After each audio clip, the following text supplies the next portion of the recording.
Assalamualaikum warahmatullahi wabarakatuh. Waalaikumsalam warahmatullahi wabarakatuh. Alhamdulillah hari ini adalah merupakan kuliah kita yang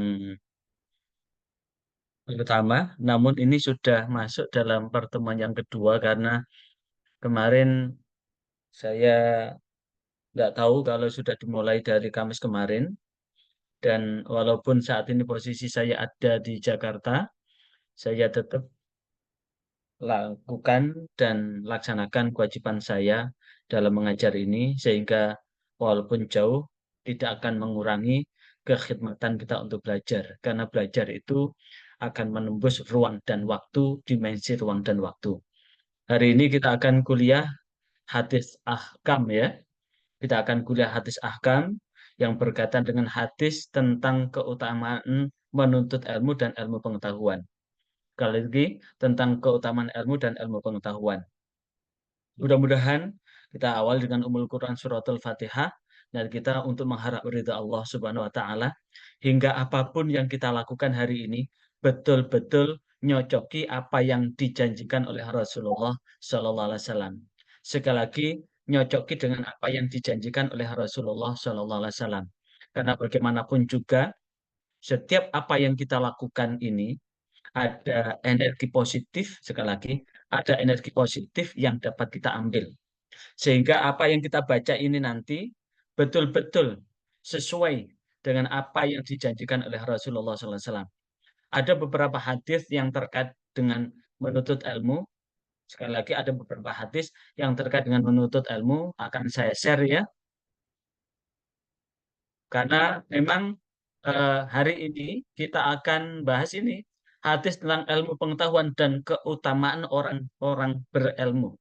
Sekali lagi, hadis tentang ilmu pengetahuan dan keutamaan orang-orang yang berilmu. Eh, kita awali dengan Al-Quran surah Al-Mujadalah ayat 11. A'udzubillahi minasyaitonirrajim.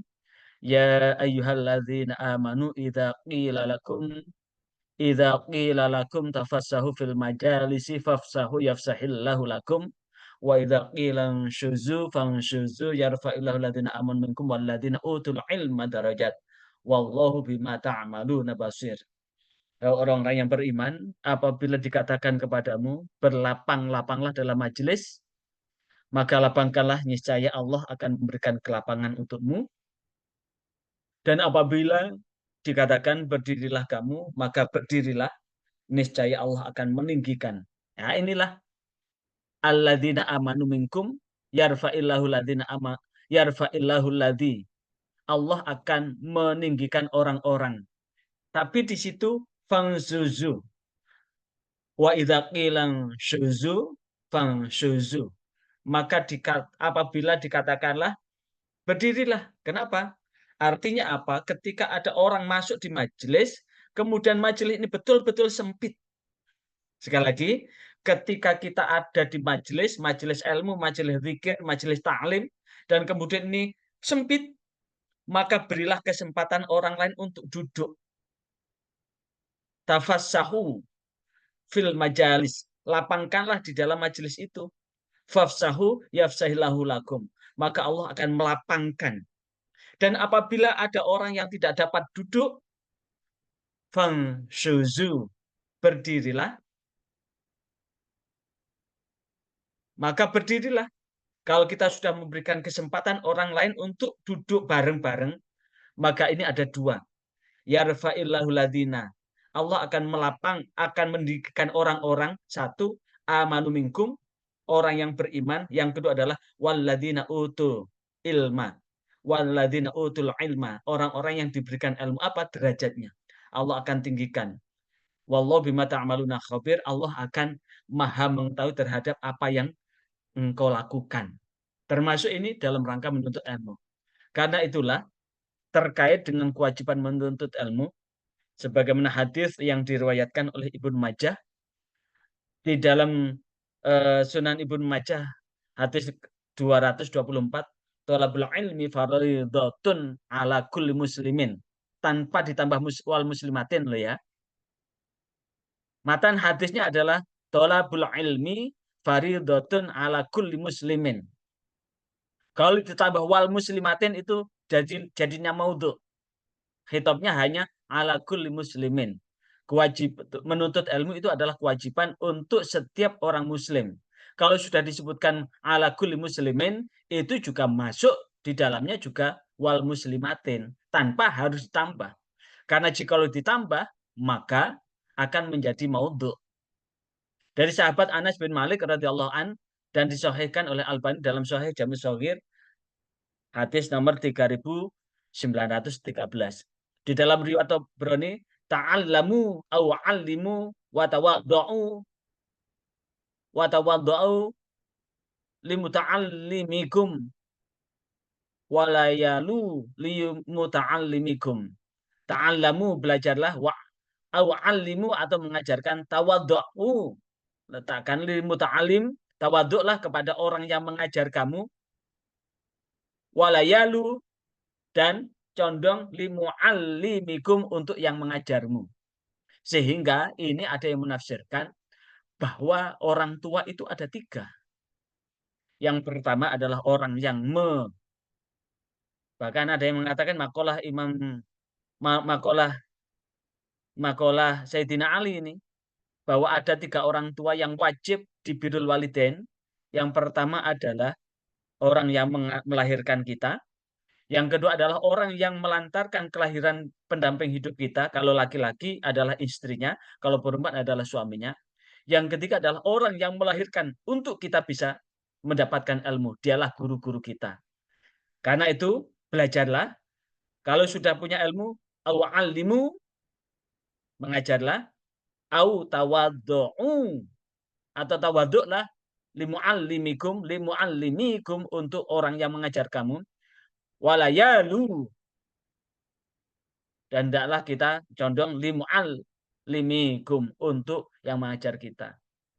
Bahkan man kharaja fi thalabul ilmi, barang siapa yang keluar dalam menuntut ilmu, fa huwa fi sabilillah, maka dia berada di jalan Allah hatta yarji'a. Artinya apa? Jikalau ada, naudzubillah, ada mahasiswa tiba-tiba kecelakaan dan kemudian dia berangkat itu menuntut ilmu, tapi Allah menakdirkan lain, Allah mengambil di jalan, maka dia syahid akhirat karena fahuwa fi sabilillah. Dia adalah di jalan Allah, sabilillah, di jalan Allah, hatta yarji'a, sampai balik lagi ke rumahnya. Karena itu bagaimanapun juga, bahkan menuntut ilmu itu jalan yang dimudahkan menuju surga. Hadis riwayat Imam Muslim 4867 sudah saya lihat di Sahih Muslim. Sudah saya lihat di Sahih Muslim, betul ini bahwa hatinya cukup panjang. Tapi substansi yang kita baca yang berwarna kuning dan merah itu, waman salaka tariqan yaltamisu bihi ilman sahhalallahu tariqan ilal jannah.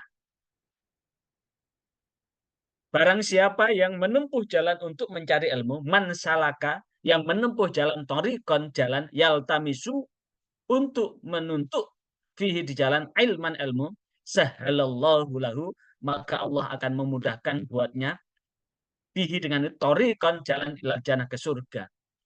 Dan ini rangkaiannya panjang, termasuk man nafasa am mu'minin, barang siapa yang membebaskan kurbatan min kurrabil dunya, dari satu kesulitan seorang mukmin, dari kesulitan dunia, nafasallahu an kurbatan, maka Allah akan melapangkan, membebaskan kesulitan min kurrabi yaumil qiyamah, dari kesulitan pada hari kiamat. Jadi kalau ada orang mendapatkan kesulitan, kemudian kita lapangkan, kita mudahkan dia. Man yassara ala mu'sirin, siapa yang memudahkan ala mu'sirin, atas orang yang mendapatkan kesulitan, yassarallahu alaihi fid dunya wal akhirah. Bahkan Allah akan memudahkan buat orang yang memudahkan kesulitan orang itu di dunia dan akhirat. Waman satara musliman, dan siapa yang menutup aibnya seorang muslim, satarallahu fid dunya wal akhirah, maka Allah akan menutup aibnya di dunia dan akhirat. Wallahu fi aunil abdi, dan Allah akan senantiasa berada dalam pertolongan seorang, maka al abdu fi auni akhihi. Selama seorang hamba itu selalu memberikan pertolongan kepada saudaranya. Ini dapat dipahami, dapat dikuatkan manakala kita punya ilmunya. Sehingga dari itu semua targetnya wa majtama qaumun fi baitin, dan tidak berkumpul saat seorang kaum di satu rumah min buyutillah, di rumah Allah, yatluna kitab Allah, yang dibacakan kitab Allah, wa yatadarusuna, tadarus kitab Allah bainahum, di antara mereka, illa nazalat alaihim sakinah, kecuali turunlah malaikat-malaikat atas mereka, wa ghasyatuhum rahmah, dan akan malaikat itu akan, rahmat itu akan di, dicurahkan, wa khafat malaikat, dan malaikat itu membentangkan sayapnya, wa dzakarahumullah, dan Allah akan mengingat mereka fiman indah,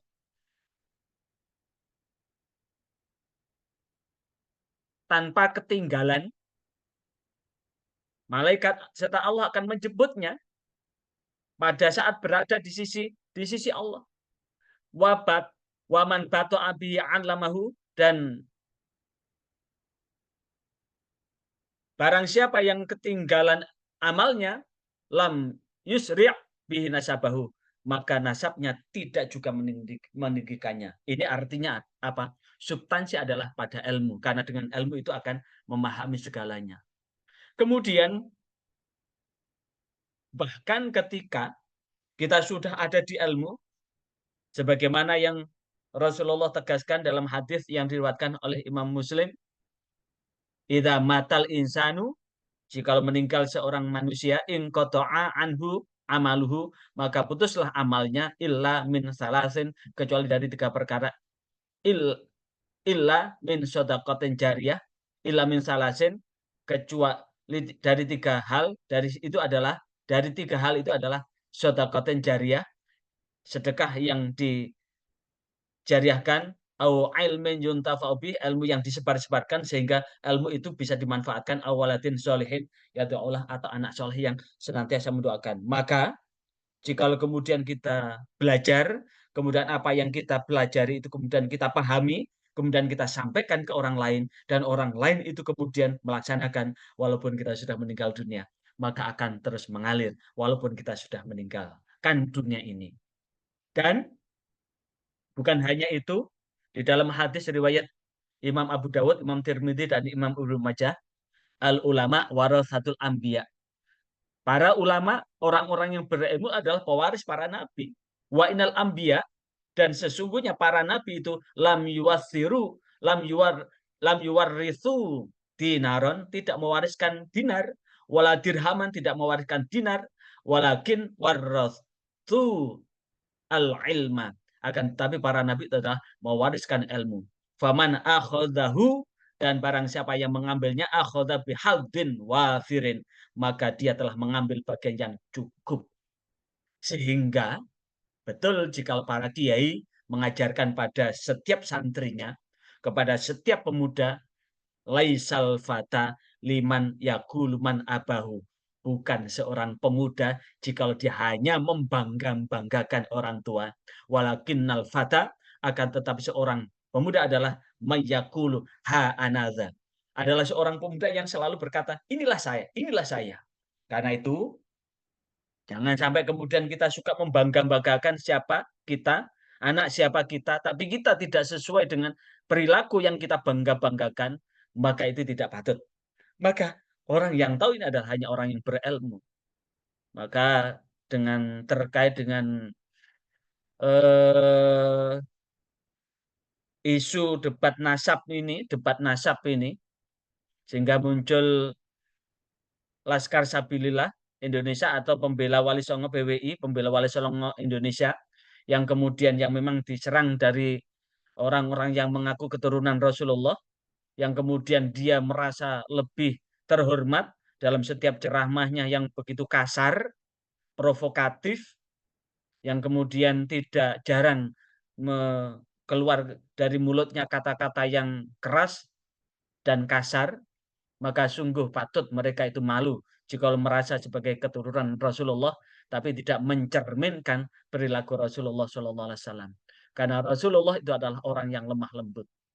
Dan Rasulullah itu adalah nabi dari nabi-nabi Allah.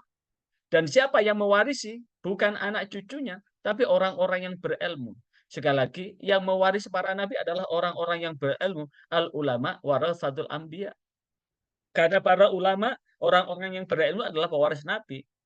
Dan para nabi itu tidak mewariskan apa-apa, tidak mewariskan dinar, tidak mewariskan dirham, tapi beliau-beliau, para nabi adalah mewariskan ilmu. Dan disitulah faman akhadahu akhadha bihadzin wafirin. Faman akhadahu barang siapa yang mengambilnya akhadha bihadzin wafirin, maka dia telah mengambil dengan bagian yang cukup. Dan orang yang berilmu itu tidak terlaknat. Sebagaimana hadis yang diriwayatkan Imam Tirmidzi di dalam Sunan Tirmidzi hadis 2244, sudah saya lihat di Sunan Tirmidzi, an Abdullah bin Domroh qala sami'tu Abu Hurairah, Abdullah bin Domroh ini mendengar dari Abu Hurairah, dia berkata, dia mendengar dari Rasulullah SAW bahwa Rasulullah bersabda, ala innad dunya mal'unah. Ketahuilah bahwa dunia adalah mal'unah, dilaknat. Mal'unun ma fihi, dan laknat kepada apa yang ada di dalam ma fiha, dan melaknat apa yang ada di dalamnya atau isinya, illa zikrullah, kecuali yang zikir kepada Allah, wa ma walahu, dan apa yang berkaitan dengan itu, alimun, orang yang alim, au muta'allimun, atau orang yang berilmu. Jadi hadis ini menegaskan bahwasanya dunia ini adalah terlaknat. Segala isinya juga terlaknat. Kenapa? Penyebabnya akan menjadikan orang yang hubbud dunya wa karahiyatul maut, mencari ukuran-ukuran kepuasan dunia, mengambil semuanya dengan apa yang ada di dunia, menghalalkan segala cara. Kalau sudah punya harta, ingin mencari harta yang banyak. Kalau sudah punya jabatan, ingin jabatan yang lebih tinggi. Ambil harta dengan cara menghalalkan segala cara. Ambil jabatan dengan menghalalkan segala cara. Yang itu bertentangan dengan Al-Quran dan Sunnah Rasul. Maka itu ketahuilah sesungguhnya dunia itu terlaknat. Segala isinya pun terlaknat. Kecuali orang yang ingat kepada Allah, sesungguhnya apa yang kita lakukan ini ada balasannya. Urip iku urup, hidup itu adalah menabur benih, menabur kebaikan, menabur keburukan, dan akan memetiknya. Dan ketika kita ingat kepada Allah, dan Allah akan memperhitungkan, dan orang yang tahu itu adalah orang yang punya ilmu dan apa yang berkaitan kepadanya, maka itulah orang yang tidak akan dilaknat adalah orang yang alim dan orang yang mau belajar. Dan belajar itu adalah berlanjut sepanjang hayat, sepanjang hidup kita. Hidup itu adalah berlanjut sepanjang hayat, sepanjang hidup kita. Nah, disitulah yang kemudian Allah akan menyediakan pahala yang berlipat buat orang yang berilmu. Ditegaskan oleh Rasulullah hadis riwayat Muslim 4831, man da'a ila huda kana lahu minal ajri mislu ujuri man tabi'ahu la yang dzalik min ujurihim syai'a. Siapa yang mengajak pada kebaikan, maka ia akan mendapatkan pahala sebanyak pahala yang diperoleh orang yang mengikuti kebaikan itu tanpa mengurangi pahala yang diberikan orang berbuat baik sedikit pun. Sebaliknya, waman da'ilan dolalah, siapa yang mengajak kepada kerusakan, karena alih minal ismi, maka dia akan mendapatkan dosa mislu asami mantabiahu, sebanyak dosa orang yang mengikutinya, layang kusudalik, tanpa mengurangi dosa orang yang berbuat itu min asamihim syai'a, dari dosa-dosanya yang telah dilakukan sedikit pun. Nah, artinya apa? Orang yang mengajar itu berarti mengajak kebaikan. Orang yang maksiat mengajak pada kemaksiatan, maka masing-masing akan memperoleh porsinya dari apa yang kita lakukan. Maka orang berilmu ini akan terus mengalir walaupun kita sudah meninggalkan dunia ini. Dan bahkan ilmu itu lebih baik daripada amal. Innakum qad asbahtum, hadis riwayat Imam Muslim 4831. Innakum qad asbahtum fi zamanin katsirin fuqaha'uh. Sesungguhnya kalian sekarang benar-benar berada di sebuah zaman yang banyak orang-orang fakih, qalilin khutaba'uhu, lebih sedikit orang-orang yang khutbah, ceramah, katsirin muqtuhu, lebih banyak orang yang meminta-minta, qalilin su'aluhu, lebih sedikit orang yang katsirin muqtuhu, lebih sedikit banyak orang yang memberi, qalilin su'aluhu, lebih sedikit orang yang meminta-minta. Maka al-amal fihi khairun minal ilmi, amal itu lebih baik minal ilmi daripada al-amal, amal itu lebih baik khairun minal ilmi dari orang. Sayati zamanun qalilun fuqaha'uhu katsirun khutaba'uhu, maka akan datang, maka akan datang, maka akan datang satu zaman orang yang fuqaha,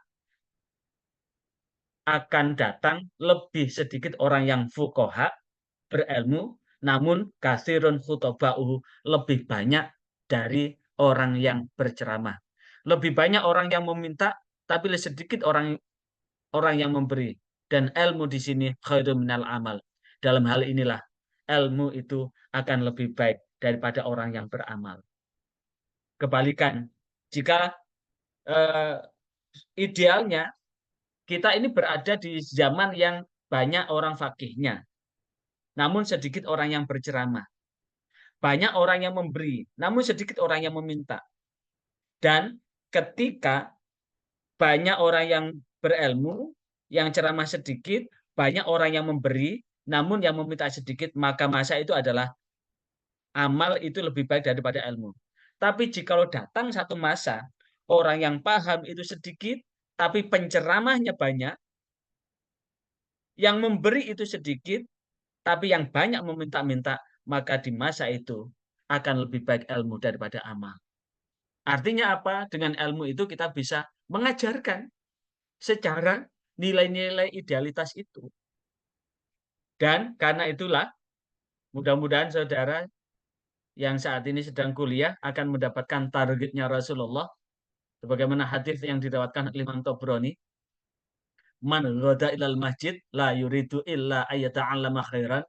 Siapa yang berpagi-pagi berangkat ke masjid, ke majelis, dan tidak menginginkan kecuali untuk belajar kebaikan, au yu'allimuhu, atau mengajarkan, karena lo keajarin hajin taman hijatuhu, maka mudah-mudahan kita semua mendapatkan pahala seperti pahala haji yang sempurna dari hajinya. Mudah-mudahan dari jauh, dari Jakarta dengan Surabaya, Sidoarjo, ini kita semua dalam majelis Zoom ini mendapatkan target ini. Dan mudah-mudahan kita juga sesuai dengan apa yang dijanjikan oleh Rasulullah, hadis riwayat Imam Bukhari, hadis nomor 79 ini, mayyuridillahu bi khairan, barang siapa yang Allah kehendaki kebaikannya, yukafiddin, maka fahamkanlah di dalam agama, wa inna ana qasimun, dan sesungguhnya aku ini adalah qasimun, orang yang berbagi, wallahu yu'ti, Allah yang memberi. La la walan tazala hadil ummah qaimatan alal amrillah, aku senantiasa akan senantiasa ada sekelompok dari umat ini yang tegak di atas perintah Allah. Al amrillah, la yadurruhum, yang tidak membahayakan mereka, man khalafahum, hingga man khalafahum, orang yang berselih, hatta ya'ti ya amrullah, sampai datang perkaranya Allah, yaitu hari kiamat. Artinya apa? Allah menghendaki kebaikan pada setiap orang, supaya orang ini selalu dalam kebaikan, maka pahamilah agama. Itu agama itu kata A dan gama. A itu tidak, gama itu kacau.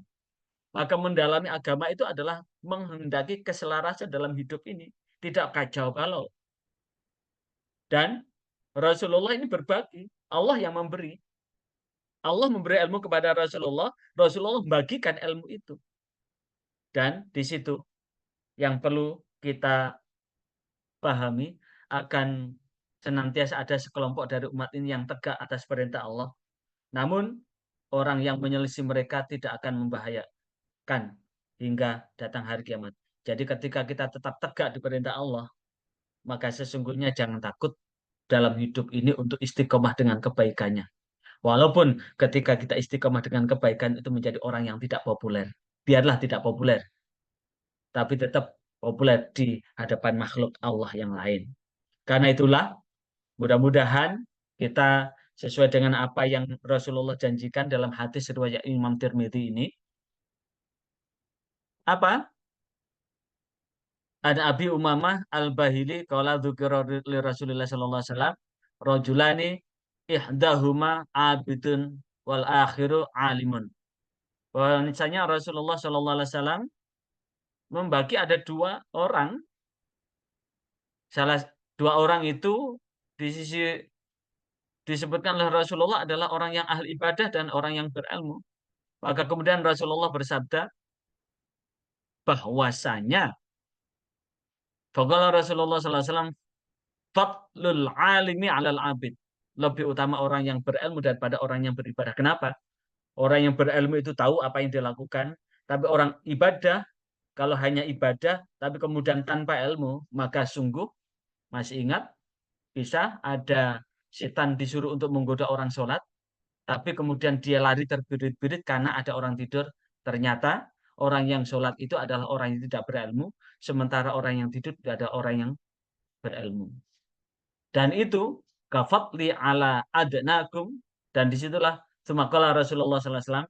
Kemudian Rasulullah SAW melanjutkan sabdanya, Innallaha, sesungguhnya Allah, wa malaikatahu, malaikat Allah, wa ahlas samawat, dan penduduk langit, wal ardina, dan penduduk bumi, hatta namlata, hingga semut, fi hujriha, di lubang semutnya, walala wahatal hud, termasuk ikan-ikan yang ada di lautan, layusalluna, telah mendoakan alal muallimin nas, pada orang yang mengajarkan kebaikan anas, kepada manusia al khair, kebaikan. Jadi ketika kita mengajak kebaikan pada orang lain, maka bukan hanya Allah dan malaikatnya yang mendoakan, tapi penduduk langit, penduduk bumi, termasuk semut yang ada di lubangnya, kemudian ikan-ikan yang ada di lautan, seluruhnya sungguh mendoakan orang-orang yang mengajarkan kebaikan pada orang lain. Bagaimana hadis riwayat Imam Tirmidzi. Sebentar lagi akan habis ya. Ini nanti dibuka lagi 5 menit lagi, buka lagi ya.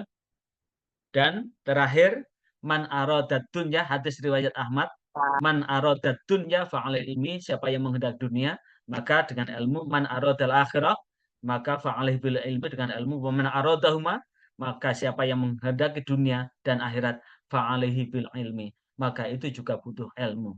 Dan ilmu itu dengan ukuran yang jelas, bukan dengan perasaan. Kalau kita melakukan apapun dengan perasaan, perasaan itu dengan nafsu, nafsu itu akan lekat dengan apa? Dengan pucuk rayu setan.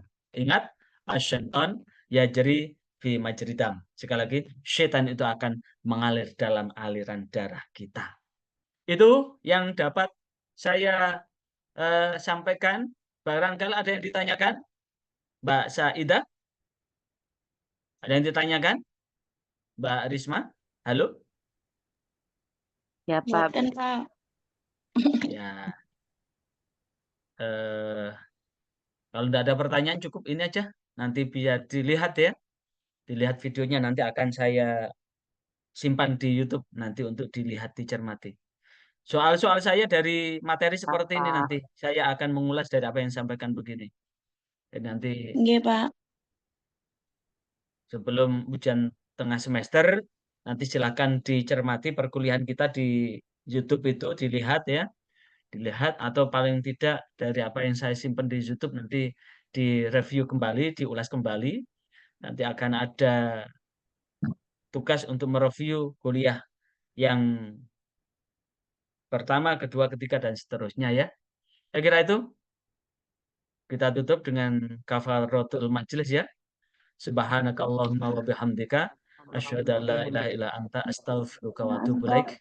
Assalamualaikum warahmatullahi wabarakatuh. Waalaikumsalam